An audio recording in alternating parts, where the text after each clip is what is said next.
I'm Juliette Morris. In Scenes of Crime this week, we go to Paris, one of the most romantic cities in the world, but also one that's seen its fair share of horror. The city is divided into a number of districts, known as arrondissements.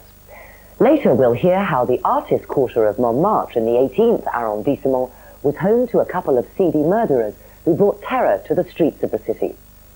But first, we take a trip back to wartime Paris and to the wealthy 16th arrondissement to hear the tale of one of France's most notorious serial killers.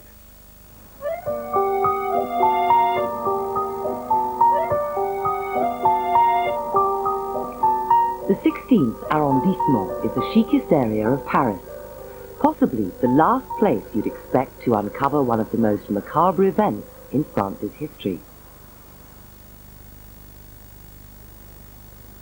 La folie la plus...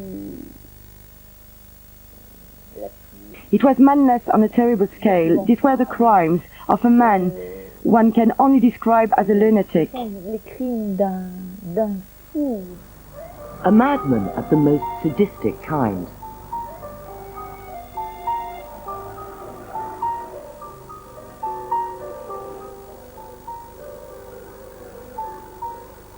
Les regardait agoniser.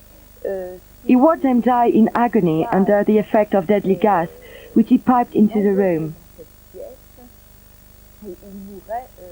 He watched all of this through a spy hole. Les regardait au travers d'un judas. And the atmosphere of these gruesome crimes still lingers on today. This is where it happened, this is where the oven was, and where he burned his victim. There's hardly anything left today. The spirits here are still strong. When a medium came to the house, she couldn't get into the cellar because the power was so strong. The location, 21 Rue Le Sueur. The time, World War II. The murderer, Dr. Petiot. Married with a family, he ran a successful medical practice. From the outside, he appeared perfectly normal, but appearances can be deceptive. In May 1941, Dr. Petiot bought number 21, which has since been pulled down and rebuilt. Straight away, he made some alterations. At the back of the courtyard, he constructed a soundproof room with a spy hole on one wall. It was all part of his terrible plan. Il avait eu l'idée. He had the idea of attracting Jewish people. They were pursued by the Nazis. Par les nazis, par les Allemands qui occupaient Paris. The Germans were occupying Paris at that time. He promised to help them escape to South America. En Amérique du Sud en particulier, et de les faire passer de façon à qu'ils soient sauvés. But Dr. Petiot had anything but safety on his mind. The Jews were in fact escaping one terrible fate, only to suffer another. Il leur demandait de prendre bien entendu toutes leurs économies. He asked them to bring with them all the savings, all their valuables and all the jewels. They came to Rue Le Sueur with their luggage containing all their belongings. At this point, Dr. Petiot told them that in order to go to South America, they needed to be vaccinated. But what he gave them was an injection of sleeping drugs.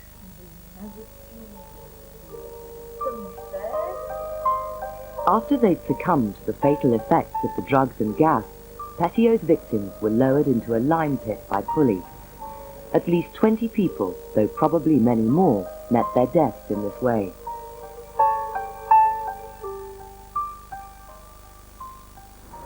It's believed that he dumped some of the bodies in the River Seine or the Bois de Boulogne. Others were brought down to this basement to be dismembered and burned. He carried on undisturbed for 3 years. Finally, in 1944, the neighbours got suspicious.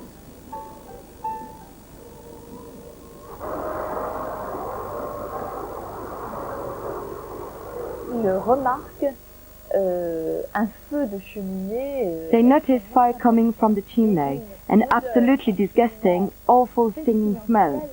They called for help. The firemen arrived on the scene, and in their attempt to find the reason for the blaze, they entered the basement of the house in Rue Le Sieur.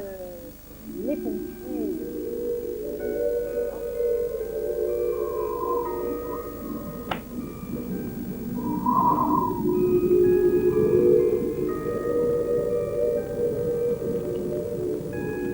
There, they came face to face with terror.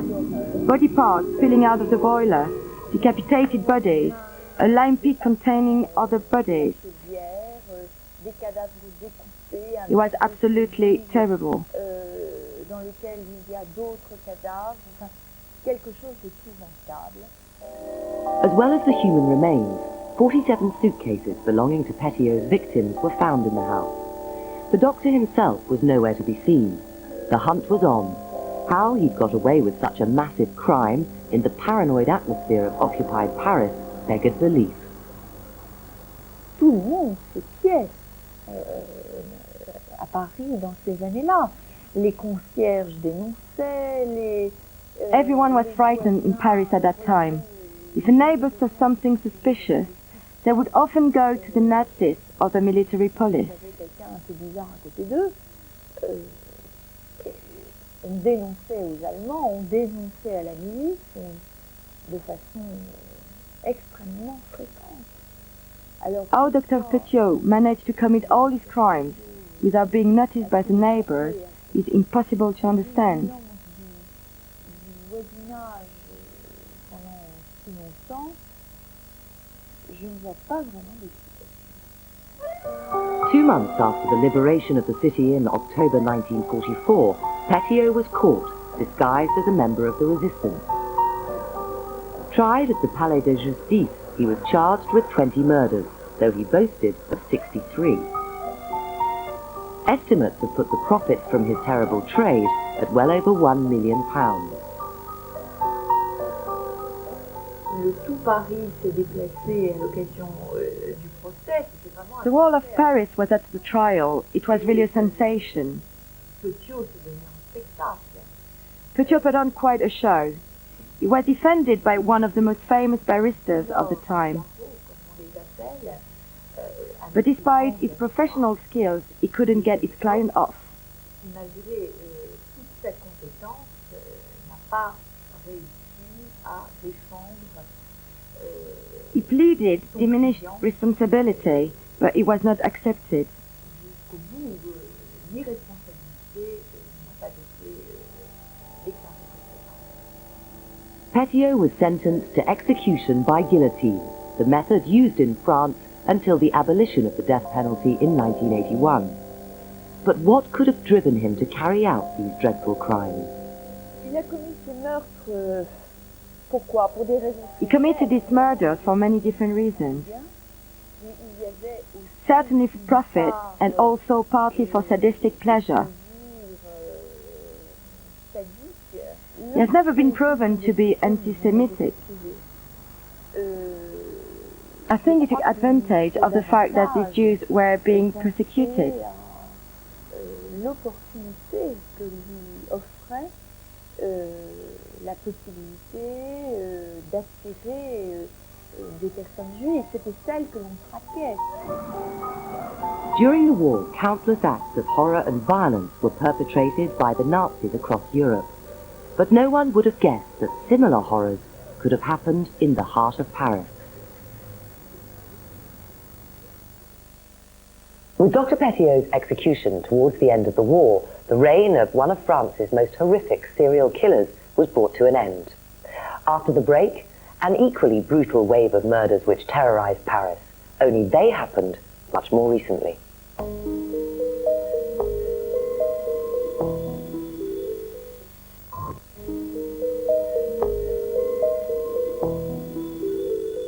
Welcome back. I'm Juliette Morris.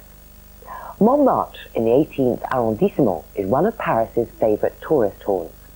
But during the mid-1980s, there was a series of brutal and seemingly motiveless murders that tested the French police to their limit.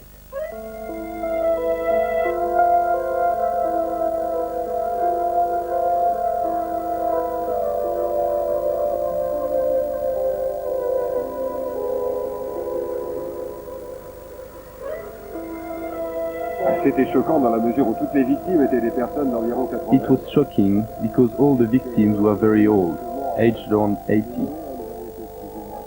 They'd obviously been tortured and they'd suffered great cruelty before being killed.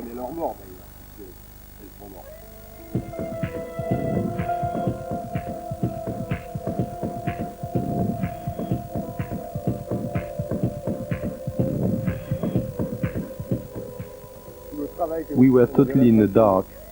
We really had no leads to follow at all.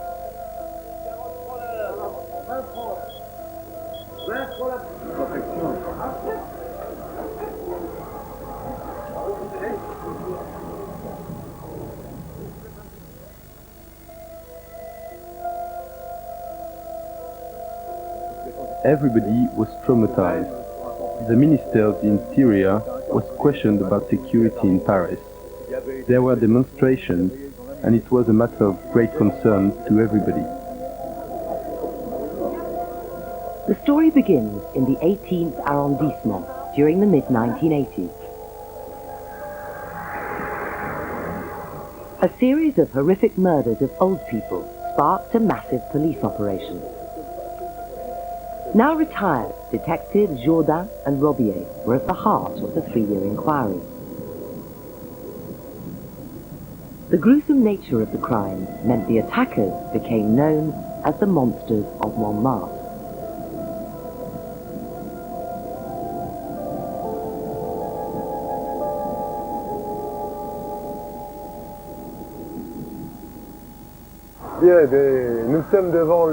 Now we're in front of the home of Madame Petiot, 53 Rue Le Pic. It's a busy enough street, the shops are close by, and there's a market down the road. We think that this woman was walking in Rue Le Pic, and she was followed from the shops nearby. Madame Petiot, who was 91 years old, was tied up, gagged and beaten before being robbed of her savings. The second attack took place the same day in a nearby neighborhood. 83-year-old Anna Barbier-Pontus was gagged, hit and suffocated, all for less than £30. 4 days later came attack number 3. The fire brigade were called to a blaze in the Rue Nicolet, where they found the body of 89-year-old Suzanne Foucault. She'd been tied up and suffocated with a plastic bag. Her watch had been stolen and just a few francs in cash. We don't think that the choice of victims was premeditated. It was pure luck who was chosen as a victim and who wasn't. For a month, Montmartre was spared the horror of murder, until on the 5th of November, another body was found. This time, the killer had struck in the red light district. In the center of Montmartre, there's a tranquil village-like atmosphere, but now we're in the seedy tourist area. This is number 60, Boulevard de Clichy, the home of Madame Tegariesco, one of the victims. We are very close to the Rue Le Pic, which begins 50 meters from here. This area is much more lively and much more crowded. That gave the criminals an advantage because people don't pay attention to what anyone else is doing, and it meant that they could mix in without being noticed. Victim number 5, Madame Tegariesco, had been battered to death. This time the assassin had made off with £1,000 in treasury bonds. From then on, the murders became increasingly vicious.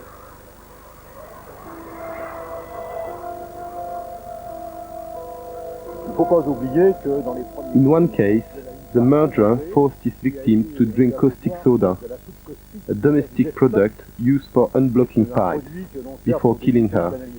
Later, it was found that she'd been murdered for the small sum of 15 to 20 pounds. As word spread, the atmosphere in Montmartre began to change, as journalist Michel Marie recalls. The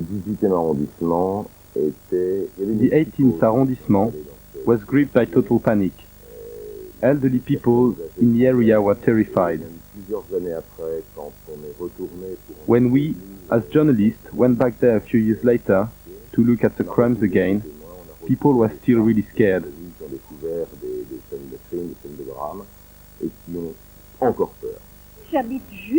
I live right here, and I remember this time very well.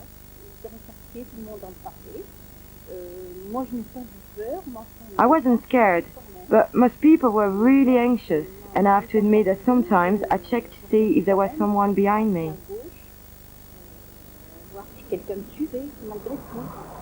The next murder occurred right on the lady's doorstep. Nous sommes ici donc devant le 27 de la rue des Trois Frères. We are at 27 Rue des Trois Frères, the home of Madame Nicodiaz. We found her shopping bag behind the front door. Generally, these women went to do their shopping and were followed. When they opened the front door, they were pushed inside. They would drop their shopping bags by the door as they were dragged into their apartment. In most cases, the woman was subjected to violence, and eventually she'd be tortured to find out where she kept her money or her valuables. It was always the same process. By now, the citizens of Paris had had enough. They demanded action. The police and CID were getting desperate, but had no leads. Qui nous a amené à prendre, à mobiliser d'abord. Huge numbers of police were sent out onto the streets of Paris. To try and prevent further attacks, elderly people were told to be on their guard.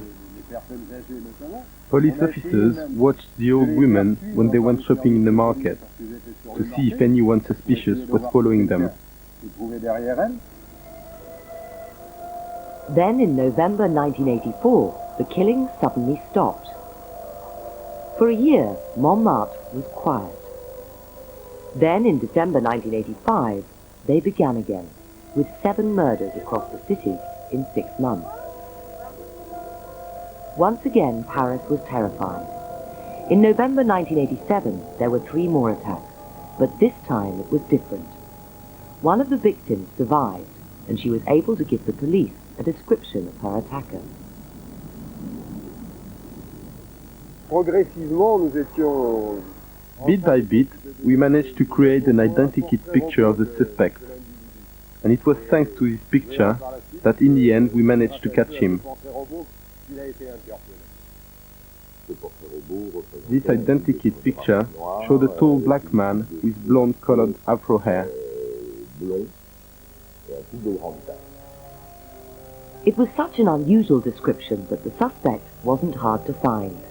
On December the 1st, 1987, Thierry Paulin was arrested in the street. Donc Paulin est interpellé. So Paulin was questioned. The police also had the fingerprints of another person, and Paulin spilled the beans and told them that his partner in crime was Jean-Thierry Mathurin.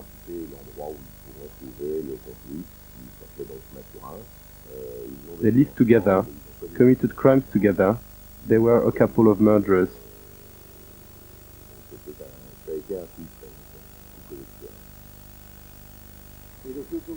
We were all so relieved. The grandmothers of Montmartre can go shopping in safety. Gradually, the awful story emerged. Paulin and his accomplice were both gay. They'd met while working in a transvestite club in the Latin Quarter. The breaks in the cycle of killings had occurred when they left Paris to visit relatives in the south, and when Paulin had been in prison. He'd had a fight with his drug dealer and served 16 months.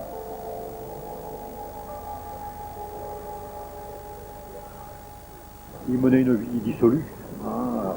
Et en plus de ça, They led a very depraved life, and as well as that, to show off to their friends, they organized parties with the victims' money.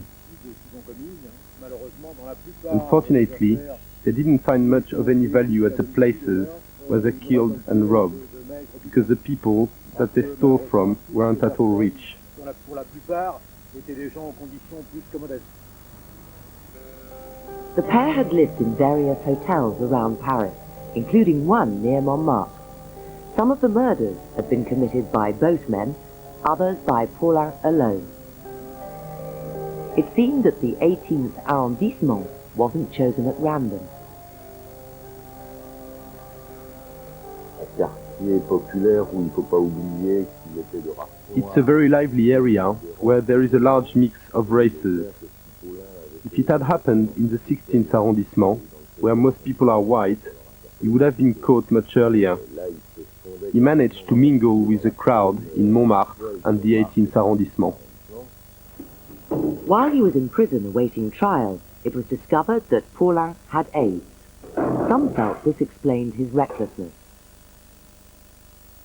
Ils étaient dans la vie deux paumés. There were two bits of low life doing anything they could for money, including committing crimes. Paulin knew he was suffering from an incurable illness and that he didn't have long to live. He just blew a fuse.